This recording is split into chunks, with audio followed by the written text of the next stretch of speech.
여러분 안녕하세요. 오늘은 AI 도입이 가져올 수 있는 어쩌면 조금은 예상치 못한 결과에 대해 이야기해 보려고 합니다. AI가 어떻게 조직 내에 보이지 않는 벽을 만들 수 있는지, 그리고 그 해결책은 무엇인지 함께 깊이 파헤쳐 보겠습니다. 요즘 어딜 가나 AI 이야기뿐이죠. 아마 여러분 회사에서도 AI가 모든 걸 바꿔놓을 거다, 생산성이 극대화될 거다, 이런 말 정말 많이 들으실 겁니다. 그만큼 기대가 크다는 뜻이겠죠. 그런데 말이죠. 만약에 그 AI를 향한 뜨거운 열정이 우리도 모르는 사이에 회사 안에 보이지 않는 벽을 쌓고 있다면 어떨까요? 이게 바로 오늘 우리가 파헤쳐볼 핵심 문제입니다. AI라는 최첨단 도구가 오히려 부서 이기주의, 즉 사일로라는 아주 오래된 문제를 더 악화시킬 수 있다는 거죠. 자, 그래서 오늘 우리가 살펴볼 내용은 크게 네 가지입니다. 먼저 AI가 뭘 약속하고 또 어떤 위험을 감추고 있는지 알아보고, 그로 인해 나타나는 세 가지 사일로 효과를 진단해 볼 겁니다. 그리고 나서 이걸 해결할 세 가지 열쇠를 찾아보고, 마지막으로 AI를 단순한 도구를 넘어 조직 전체의 혁신 동력으로 만드는 법까지 알아보겠습니다. 네, 첫 번째 파트입니다. AI의 약속과 위험. 아니, 한 부서에서는 AI 덕분에 엄청난 발전을 이뤘는데 왜 회사 전체는 제자리 걸음일까요? 바로 그 역설적인 상황에 대해 이야기해 보겠습니다. 자, 그럼 이제 구체적으로 어떤 문제들이 생기는지 한번 볼까요? 바로 분열된 AI 전략이 만들어내는 세 가지 사일로 효과입니다. 실제 기업들은 어떤 증상을 겪고 있을지 한번 진단해보죠. 이게 첫 번째 함정인데요. 바로 기술 우선주의의 덫입니다. 뭐냐면요. 우리 부서에 어떤 문제가 있지?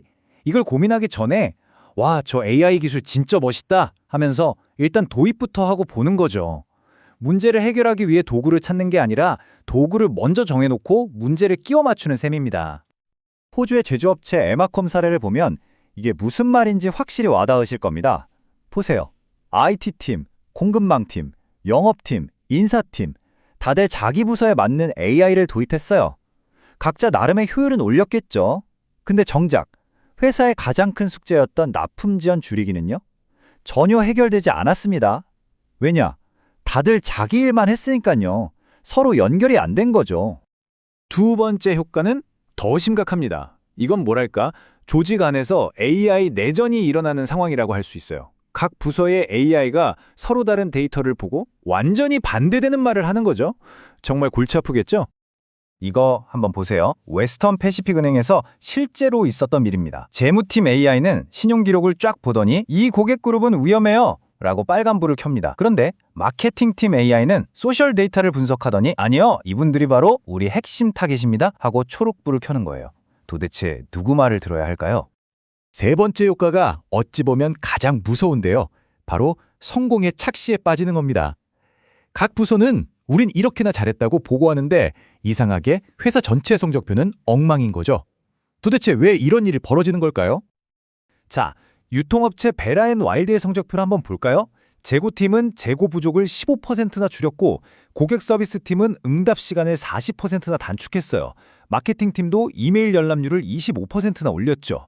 와, 다들 일 잘했네요. 근데 전체 고객 만족도는 그대로고 시장 점유율은 오히려 떨어졌어요. 각자의 성공이 회사의 성공으로 이어지지 않은 전형적인 사례입니다.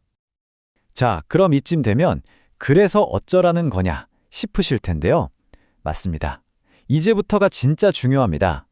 이 보이지 않는 벽을 허물고 뿔뿔이 흩어진 AI를 하나로 묶을 세 가지 핵심 열쇠를 지금부터 알려드리겠습니다. 첫 번째 해결책은 바로 허브 앤 스포크 모델입니다. 기술 우선의 함정에서 벗어나려면 본사 차원의 큰 그림과 각 부서의 실행력, 이 둘 사이의 균형을 잡는 게 핵심이거든요. 이게 뭐냐면요. 생각보다 간단합니다. 회사 중심의 허브 역할을 하는 AI 전문가 조직을 만드는 거예요. 이 허브에서 전체적인 방향을 잡고 기술이나 데이터를 지원해 주는 거죠. 그리고 각 부서는 스포크, 즉 바퀴살처럼 허브와 연결돼서 현장에 맞는 AI 솔루션을 실행하는 겁니다. 베서스트 보험사가 이 모델로 큰 성공을 거뒀죠. 두 번째 해결책은 생각의 전환입니다. 우리 부서의 프로세스를 어떻게 개선할까? 이 생각에서 벗어나서 우리 회사 전체가 달성해야 할 단 하나의 목표는 뭘까? 이걸 먼저 정하는 거예요. 즉, 프로세스가 아니라 목적을 먼저 생각하는 거죠. 온라인 쇼핑몰 넥소라 마켓의 사례가 아주 좋은 예입니다. 이 회사는 딱 하나에만 집중했어요. 바로 고객 생애 가치. 마케팅팀이든 물류팀이든 서비스팀이든 모든 AI 프로젝트는 이 단 하나의 목표를 위해 움직여야 했습니다. 그랬더니 AI들이 싸우는 게 아니라 서로 협력하기 시작한 거죠. 자, 그리고 마지막 세 번째 열쇠입니다. 아무리 좋은 모델과 목표가 있어도 결국 사람을 움직이는 건 보상이잖아요. 부서 간의 협업 그 자체에 인센티브를 줘야 합니다. 예전에는 어땠을까요? 크로베치 리서치라는 회사를 예로 들어보죠. 영업팀은 일단 계약금만 많이 따오면 됐고 연구팀은 실험 정확도만 높이면 됐어요. 운영팀은 비용만 줄이면 장땡이었죠. 이러니 영업팀은 지키지도 못할 약속을 하고 운영팀은 그걸 수습하느라 죽어나는 악순환이 반복됐습니다. 그래서 이 회사가 어떻게 바꿨냐면요. KPI 자체를 바꿔버렸습니다. 고객 만족도, 계약부터 결과 전달까지 걸리는 시간처럼 여러 부서가 함께 책임져야 하는 목표를 내건 거죠. 이렇게 하니까 팀들이 AI를 자기 부서만을 위해서가 아니라 함께 문제를 풀기 위해 사용하기 시작했고 결과적으로 고객 경험이 엄청나게 좋아졌습니다. 이게 바로 공유 KPI의 힘이죠. 자, 이제 마지막 파트입니다. 지금까지 나온 이야기들을 하나로 모아서 큰 그림을 한번 그려보죠. 과연 AI를 단순한 도구가 아니라 조직 전체를 바꾸는 혁신의 기회로 만들려면 어떻게 해야 할까요? 이 숫자 정말 충격적이지 않나요? 70%. AI 프로젝트 10개 중에 7개가 파일럿 단계에서 멈춘다는 뜻입니다. 그리고 그 가장 큰 이유가 뭔지 아세요? 바로 오늘 우리가 계속 이야기했던 사일로의 가치기 때문입니다. 이건 기술의 문제가 아니라 명백한 전략의 실패입니다. 그러니까 핵심은 이겁니다. 목표가 단순히 우리도 AI 한번 해보자가 되어서는 안 된다는 거죠. 기존에 있던 부서 이기주의를 그냥 AI로 포장하는 건 아무 의미가 없습니다.